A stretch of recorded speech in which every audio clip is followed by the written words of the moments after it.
This week, I wanted to go over a couple of gaming laptops I picked up. So on gaminglaptop.deals, this is a fantastic site. This site is, put up by Gerard's Tech.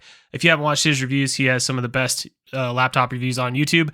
And he also puts on this site, which is super amazing because I don't really know a better resource for tracking the sale prices of laptops. And right now, I think the most interesting ones are going to be the 5070 Ti's. So we click on that, and now this is just sorted for us. These are all of the deals that he has found, and then he posts them up here. So it's super helpful. And the two that I want to talk about are going to be this Lenovo Legion Pro 5i and this MSI Vector 16. So we can see $1,300 for a 5070 Ti laptop is unheard of. That is such good value. And then we have the Lenovo, which is also a very good price at a little bit under $1,700. And for the specs on that too, it's a fantastic laptop. But we're talking about, what is this? This ends up being $400 difference. So basically what I want to do in this video is see, is the MSI Vector 16 worth it, or should you spend $400 more and pick up the Lenovo Legion Pro 5i? Full disclosure, my Lenovo is a little bit different than this. Instead of 5600, I have the 6400, still at the 32 gigabyte capacity. And then instead of the 165, I have the 240 hertz screen. But my MSI Vector is exactly the same as this one. I picked it up from Walmart. But before we get into the benchmarks, let's take a look at a hardware comparison. And here we can see that the Lenovo Legion Pro 5i I purchased is on the left, and it actually cost me more after tax than the one that's currently on the deal site because I got the faster RAM and the faster screen. But overall, it ends up being a little bit over $500 more expensive than the MSI Vector 16 that you can pick up from Walmart right now. So the goal of these benchmarks is just to show a average user's performance results. So I'm going to change very little on these laptops. Basically, all I did was I powered them on, I made sure that Windows was up to date, I made sure that I had the latest NVIDIA driver, and I made sure that we were using the discrete GPU for these benchmarks. When it comes to how these laptops were configured out of the box, the Lenovo laptop has Lenovo Legion Space software, and it was set to the Balanced preset. And then the MSI laptop has the MSI Control Center, and this was also set to Balanced. These are not directly comparable though. You know, it's two different softwares from two different companies, so the way they tune their balanced profile are not going to be the same. And that's why we're going to see some pretty crazy differences when it comes to comparing the Lenovo to the MSI laptops, because Lenovo just does a better job, I think, with their balanced software.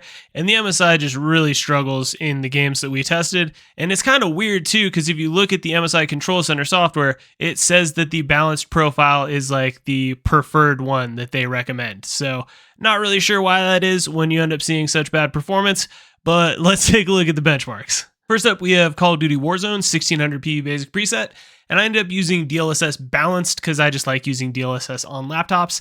And as we can see, the Lenovo absolutely slams the MSI in this. Like I said, whatever MSI is doing for their balanced preset is not working because the Lenovo is a little bit quieter and gets way more performance. We see more of the same in Lords of the Fallen, and again, I'm just not really sure why this is happening, and even when we take a look at Hogwarts Legacy, we can see this the same situation here. So it's not until we get into Cyberpunk 2077 in Dogtown where we finally see the MSI laptop get a win in the 0.1% lows, and it's actually kind of matching the performance in this one. But once we end up switching over to the built-in benchmark, we see that somehow the 0.1% lows are worse, but it still is at least holding in there with performance. Forza Horizon 5, we see the same thing where it seems to have good average performance, but then worse 1% and 0.1% lows. And then again, we see the same thing in Black Myth Wukong, where we end up having a pretty comparable average FPS, but then much worse 1% and 0.1% lows. But let's get into the benchmark summary. So here you can see the Lenovo laptop ends up being a little bit less than 15% better in the average and 1% lows, and then 26% better in the 0.1% lows. Again, these aren't an apples to apples test. There's so many differences between these laptops. And I think the biggest problem here is just the MSI Control Center having the balanced preset be tuned in a way that just doesn't get the best performance out of this laptop. Now, when it comes to which one of these laptops I'm going to keep, I'm going to keep the MSI Vector 16, and the reason behind that is I like saving money and I like tinkering with electronics, and I feel like there's just going to be more things to optimize on the MSI Vector 16 compared to the Lenovo Legion Pro 5i. So since I'm a person that likes to kind of tinker with stuff, try to optimize min-max stuff, I think that the MSI Vector 16 is going to make sense for me. But for a person that doesn't want any headaches, doesn't want to deal with anything, just wants to be able to plug and play their games, I think the Lenovo Legion Pro 5i is a fantastic pickup. And at the current sale price, I think that it is a good deal. Next week, I'm going to be showing you guys a comparison between the MSI Vector 16 before and after I've tweaked the settings, and we're going to see how much more performance I can get. But I hope you guys enjoyed this video, and I'll see you next week.